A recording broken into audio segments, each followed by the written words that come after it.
जय हिंद। आज का हमारा टॉपिक है भारत की बहुउद्देशीय नदी घाटी परियोजनाएं, जो एग्जाम के लिए बहुत इम्पोर्टेंट है। आज हम लोग इसमें गंगा नदी तंत्र परियोजनाएं पढ़ेंगे, वो भी चित्र के द्वारा समझेंगे। लेकिन उससे पहले हमें कुछ बेसिक जानकारियां पता होनी चाहिए, तो चलिए देखते हैं।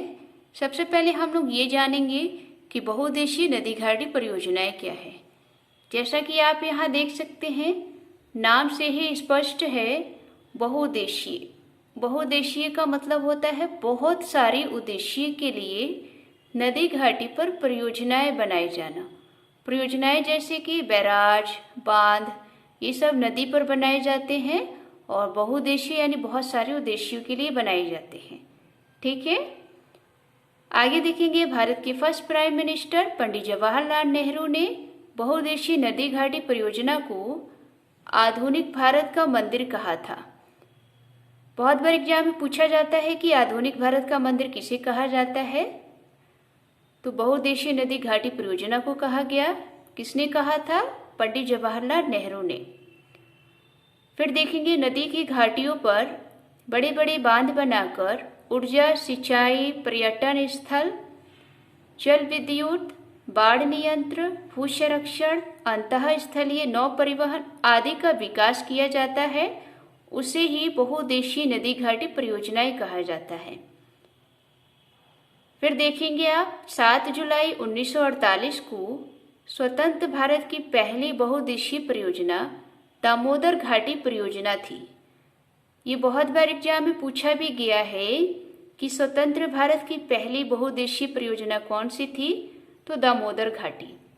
दामोदर घाटी परियोजना पर ही 8 बांध बनाए गए और इस 8 बांध में से पहला बांध तिलैया बांध था, जो ये बहुत बार एग्जाम में पूछा जाता है कि तिलैया बांध कहाँ पर है। आगे हम लोग बताएंगे नेक्स्ट। ठीक है, अब देखेंगे, दामोदर घाटी परियोजना अमेरिका की टेनेसी घाटी परियोजना पर आधारित थी। यानी कि भारत की जो पहली बहुउद्देशीय परियोजना बनाई गई थी वो अमेरिका की टेनेसी घाटी परियोजना पर बनाई गई थी। अब आगे देखेंगे बैराज और बांध। दोस्तों, आगे चलकर हम लोग बैराज और बांध के ही बारे में पढ़ेंगे, तो हमें बैराज और बांध में अंतर पता होनी चाहिए। दोस्तों, बैराज का मतलब होता है नदी के पानी को नियंत्रित करने तथा दिशा बदलने के लिए और नहरें निकालने के लिए किया जाता है। साधारण भाषा में बताऊं कि बैराज जो है एक दरवाजे की तरह होता है। इसे जब चाहे आप इसे खोल सकते हैं, बंद कर सकते हैं। ठीक, उसके पानी को कंट्रोल करके उसकी दिशाएं बदल सकते हैं और वहां से नहरें निकाल सकते हैं, तो इसे बैराज कहा जाता है। बांध एक मोटी दीवार की तरह होती है और इसी के सहारे पानी को रोके रखा जाता है। दोस्तों, बांध में क्या करते हैं? पानी को रोक के रखा जाता है, जबकि बैराज में क्या करते हैं? पानी को नियंत्रित करते हैं। तो पानी को नियंत्रित करना और रोक के रखना, इसमें अंतर है। इस बात का नोट करके रखिए। जब पानी को रोक के रखा जाता है तो इसके पीछे एक क्या बन जाता है? जलाशय बन जाता है।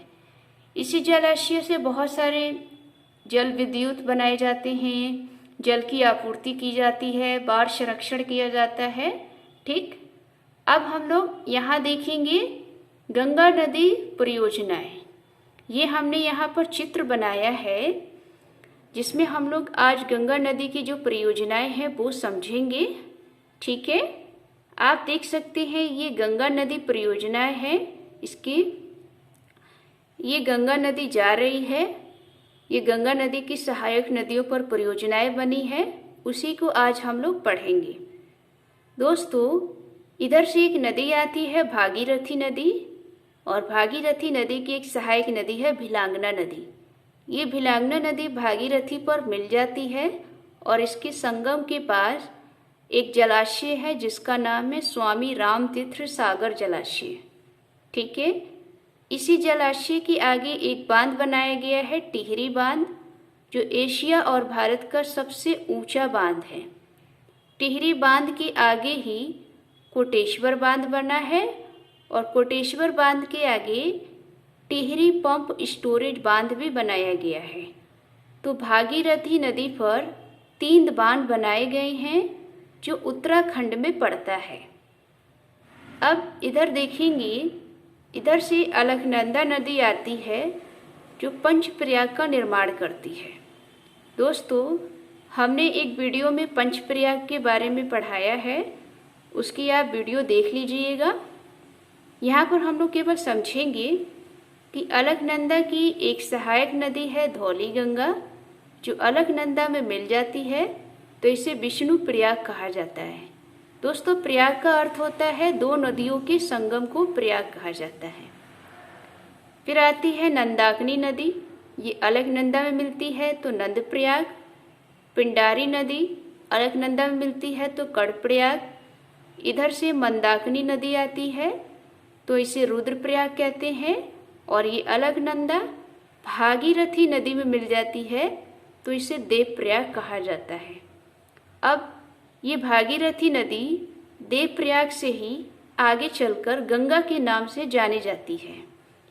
ये गंगा नदी हरिद्वार से मैदानी क्षेत्र में प्रवेश करती है और इसी गंगा नदी पर एक बैराज बनाया गया है जिसका नाम है नरौरा बैराज। ये नरौरा बैराज उत्तर प्रदेश में पड़ता है और इसी बैराज से परमाणु बिजली संयंत्र बनाए जाते हैं। इधर से एक नदी इसकी सहायक आती है जिसका नाम है रामगंगा नदी, जो गंगा की सहायक नदी है। ये उत्तराखंड से आती है। इसी नदी पर एक परियोजना बनाई गई है इसी के नाम से, रामगंगा परियोजना। ठीक है। फिर एक नदी आती है गंगा की सहायक है गोमती नदी, इस पर कोई भी बड़ा बांध नहीं है। फिर आगे देखेंगे एक नदी आती है काली नदी। दोस्तों, ये नेपाल से आती है। काली नदी जब भारत में आती तो इसे शारदा नदी के नाम से जाना जाता है और इसी नदी को महाकाली भी कहते हैं। काली नदी पर एक परियोजना बनाई जा रही है जो प्रस्तावित किया गया है जिसका नाम है पंचेश्वर परियोजना। इसी के आगे इसी नदी पर एक बांध बनाया गया है जिसका नाम है टनकपुर बांध। ये पूछा जा सकता है टनकपुर बांध किस नदी पर है, तो काली यानी कि शारदा नदी पर है। फिर टनकपुर बांध के आगे एक और बांध बना है जिसका नाम है बनवासा बांध। ये बनवासा बांध जो है भारत और नेपाल की सीमा पर बना है और इसी बांध से एक नहर निकाली गई है जिसका नाम है शारदा नहर। ये शारदा नहर जो है उत्तर प्रदेश की सबसे बड़ी नहर है। ठीक है। जो उत्तर प्रदेश का जो क्षेत्र है उसमें बहुत सारे लोगों को इससे लाभान्वित मिलता है। फिर आगे देखेंगे ये गंडक नदी जो नेपाल से ही आती है। इस पर एक बैराज बना है वाल्मीकि बैराज। इस बैराज से उत्तर प्रदेश और बिहार दोनों ही राज्यों को पानी मिलता है। ये भी गंगा की सहायक नदी है। और आप एक इधर से देख सकते हैं, इधर से एक सोन नदी आ रही है जो गंगा की सहायक नदी है और सोन नदी की एक सहायक नदी है रिहंद नदी। ये रिहंद नदी जो है सोन नदी की सहायक नदी है और इसी नदी पर एक बांध बना है रिहंद बांध, जो उत्तर प्रदेश का बहुत बड़ा बांध है। और इसी बांध के पीछे एक जलाशय बना हुआ है जिसका नाम है गोविंद बल्लभ पंत सागर। ये गोविंद बल्लभ पंत सागर जो है भारत की सबसे बड़ी कृत्रिम झील है। ठीक है। जो कहाँ पर बना है, उत्तर प्रदेश के सोनभद्र जिले में बना है और इस जलाशय से उत्तर प्रदेश और मध्य प्रदेश दोनों को ही लाभ होता है क्योंकि ये जलाशय जो है सोनभद्र जिले के बॉर्डर पर है, जो आधा हिस्सा उत्तर प्रदेश में जाता है और आधा हिस्सा मध्य प्रदेश यानी कि एमपी में जाता है। ठीक है। अब इधर देखेंगे आप, एक नदी आती है इधर से कोशी नदी, जिसे सप्तकोशी भी कहते हैं क्योंकि ये कोशी नदी 7 नदियों की धाराओं से मिलकर बनती है, इसीलिए इसे सप्तकोशी नदी कहा जाता है। कोसी नदी को बिहार की शोक नदी कहा जाता है क्योंकि ये बाढ़ लाने का काम करती है। दोस्तों, इसी नदी पर एक परियोजना बनी है, इसी नदी के नाम से कोसी परियोजना, और इसी कोसी परियोजना पर ही एक बांध बनाया गया है, हनुमंत नगर बांध, या इसी को हनुमान नगर भी कहते हैं, जो नेपाल में है। इस बांध से भारत और नेपाल दोनों को लाभ होता है। ठीक है, ये भारत के बॉर्डर पर ही हैं, इसलिए ऐसा इन दोनों देशों को लाभ मिलता है। अब आगे चलकर ये गंगा नदी इस तरीके से आती है और पश्चिम बंगाल में प्रवेश करती है।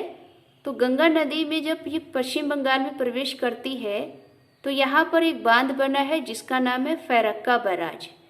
ये फरक्का बैराज इसलिए बनाया गया क्योंकि आप देख सकती हैं कि गंगा नदी इस तरीके से आ रही है और नीचे क्या दिखाई दे रहा है, ढाल।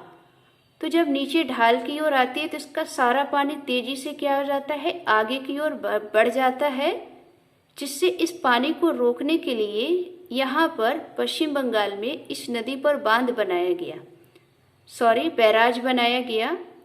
जब ये बैराज बनाया गया तो ये गंगा नदी दो धाराओं में बट गई। एक धारा बांग्लादेश में गई जो पद्मा नदी के नाम से जानी जाती है, और दूसरी धारा ये पश्चिम बंगाल में चली गई जो हुगली नदी के नाम से जानी जाती है। अब हम लोग हुगली नदी की कुछ सहायक नदियाँ देखेंगे। हुगली नदी की एक सहायक नदी है मयूराक्षी नदी, जो झारखंड से आती है और हुगली में मिल जाती है। मयूराक्षी नदी पर एक परियोजना बनी है जिसका नाम है मयूराक्षी परियोजना, और इसी परियोजना पर एक बांध बना है जिसका नाम है मसनजोर बांध।